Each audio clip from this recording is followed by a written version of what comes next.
jumpa lagi dengan saya Ebe. Hari ini kita akan bercerita tentang Corona. Kalau saya bilang Corona, apa yang dibenar teman-teman?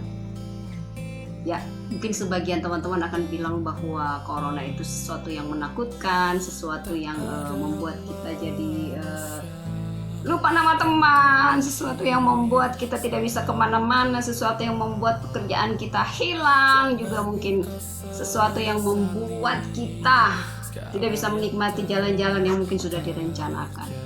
Nah, kalau saya bertanya, apa itu dampak Corona bagi teman-teman?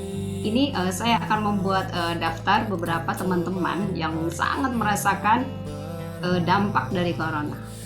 Ini teman-teman yang merasa bahwa Corona itu sangat berdampak buat kehidupan. Kita lihat ya.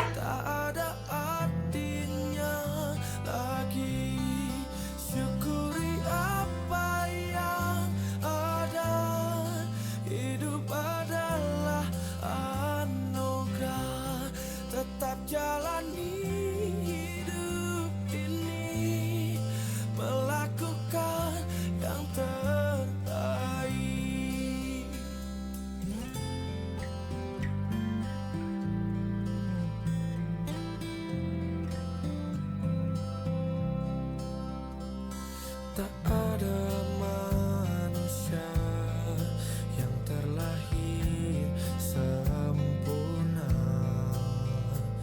Jangan kau sesali. Sedih dan bisa membaca dan bisa belajar tekun. Banyak kali dong. Bisa bersikat gigi dan bisa cuci baju aja dan lingkungan. Semua orang bisa sikat gigi loh. Aaron, menurut kamu dampak dari Corona apa? Ini Corona, gambarnya ini.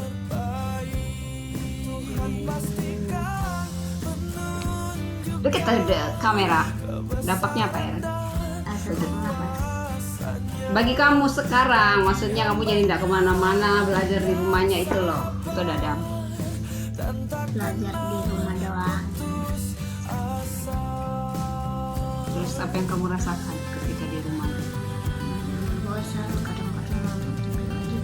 Terus, Android. and then, itu buat bahagia apa enggak? Iya. Oke, itu dampak bagi Iron. Ada sebagian juga teman-temannya Iron bilang dari seorang sahabat katakan bahwa dia jadi lupa teman, dia lupa karena tidak jumpa lama dengan temannya. Dia juga lupa nama-nama guru atau apalah ya. Tapi berita baiknya bahwa walaupun Corona itu membuat hidup kita begitu terganggu, sebagian orang yang ada yang di PHK, dirumahkan, bahkan kehilangan mungkin teman ya, kehilangan pergaulannya karena tidak bisa jalan-jalan, atau kehilangan kesenangan karena dia punya kesempatan untuk harusnya jalan-jalan. Bahkan yang mungkin teman-teman yang merasakan pada saat ini akan mudik,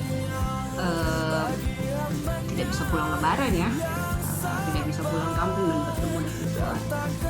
Lalu lagi ada sebagian orang yang merasa bahwa dengan adanya Corona ini kriminalitas meningkat. Saya jadi merasa tidak aman. Saya juga mau pergi kemana-mana merasa was-was, bukan hanya takut lagi terhadap Corona, tetapi saya juga takut mungkin akan dijamret dan sebagainya. Nah, sebegitu banyaknya ya teman-teman mungkin merasa bahwa ada rasa marah, ada rasa takut, sedih, ada merasa juga mungkin kalau dari sisi perekonomian ya, bahwa aduh saya kok tidak dapat bantuan, mungkin juga menimbulkan kecemburuan sosial. Oh, kok orang itu kok lebih dapat, aku kok nggak diperhatiin. Nah, perasaan-perasaan seperti itu sangat wajar banget ya dialami oleh siapa saja, dan mungkin bahkan sebagian orang yang kita tahu ya, orang-orang yang seperti teman-teman yang tadi, ketika mereka sudah bertunangan, bahkan mungkin yang akan merencanakan pernikahan sudah ditentukan, itu terpaksa dipending. Kita bisa bayangkan kan teman-teman, ketika orang sudah mempersiapkan sesuatu, bahkan kita tahu buat anaknya wali kota Samarinda itu harus membatalkan resepsi yang sudah di hari H. itu adalah sesuatu yang tidak mudah bagi semua orang. Lalu teman-teman, bagaimana caranya ya supaya kita meraih kemenangan, kita merangkul corona, kita berdamai dengan corona, lalu kita bisa menang dengan situasi ini, kita bisa menang, kita tidak kalah, kita jadi tidak give up gitu ya, kita tidak menyerah, atau kita lalu melakukan sesuatu yang justru tidak bermanfaat buat diri kita dan orang lain. Ya, saya akan memberikan 5 tips ya yang saya pelajari, yang saya lihat dari teman-teman, bahwa ternyata dengan adanya corona ini kita tuh lebih mengenali diri kita sebetulnya. Wah, ya, truly gitu ya. Siapa diri saya yang sebenarnya? Apa sih pasien saya? Sebetulnya saya ini siapa? Apa tujuan dalam hidup saya? Nah, seperti itu. Jadi kita jadi lebih mengenali diri kita sendiri. Lalu kita tahu kita juga kesempatan introspeksi kita, lalu kesempatan kita lebih banyak untuk merenungin ya perjalanan hidup kita selama ini.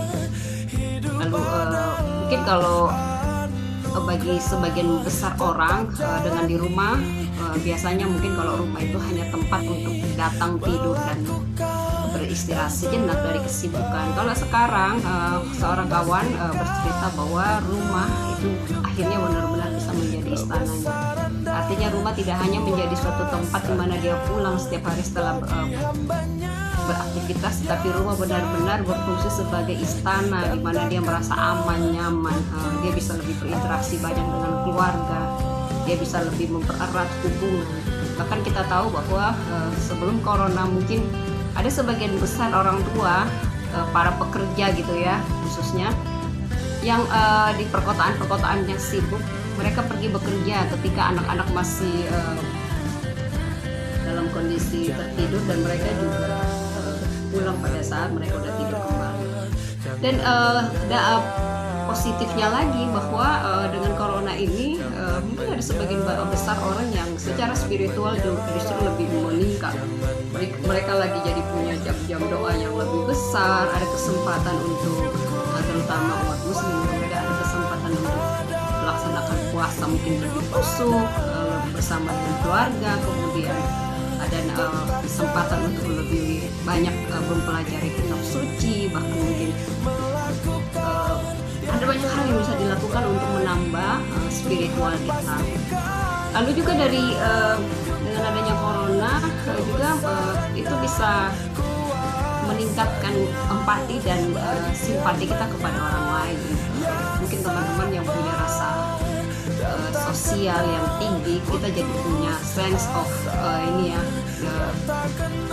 sosial yang caring to the other people gitu. Kita mulai berbagi bagi orang yang punya keahlian menjahit, lalu dia membuat masker, kemudian dia membagi-bagikannya kepada orang lain. Itu hal yang luar biasa.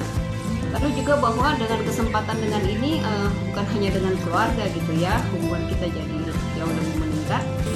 Kita juga sebetulnya ada kesempatan untuk mengontak lagi teman-teman yang mungkin lama kita lupakan, lama tidak bergaul gitu ya lagi. Kita punya kesempatan bisa berinteraksi mungkin hanya melalui WA, media sosial, tapi ada kesempatan itu untuk merajut kembali pertemanan dan persahabatan kita.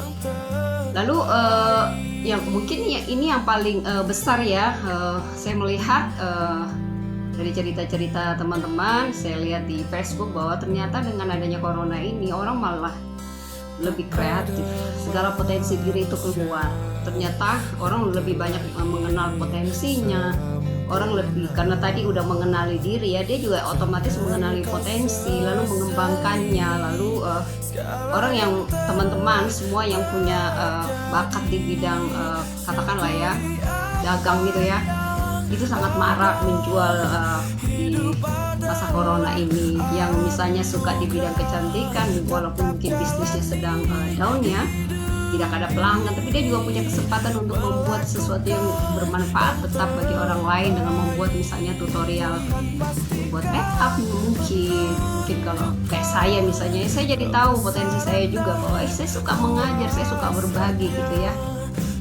Saya juga suka menulis, itu yang saya lakukan. Saya suka sesuatu yang berkaitan dengan komunikasi communication, material, bagaimana mengedukasi orang lain. Jadi apa yang menjadi kalau dengan corona dia lebih banyak gambar kan Terus kalau corona apalagi yang dilakukan? Dia jadi gambar corona, terus apalagi yang dilakukan? Gambar orang. Jadi selama corona banyak sekali yang bisa dilakukan, main boneka, dia menggambar lebih banyak. Nah seperti itu, jadi teman-teman anak-anak juga menjadi kreatif. Saya lihat ya kedua anak saya ini, mereka bisa mampu menciptakan mainan sendiri. Mereka juga ternyata bisa belajar menjadi presenter ya. Mereka punya kesempatan lebih banyak membaca buku. Dan kita juga orang tua itu lebih banyak bisa punya kesempatan untuk berinteraksi dengan mereka. Kita bacain mereka cerita, kita mendongeng, menonton film bersama-sama. Ada banyak edukasi, hal-hal yang bisa kita lakukan bersama anak-anak.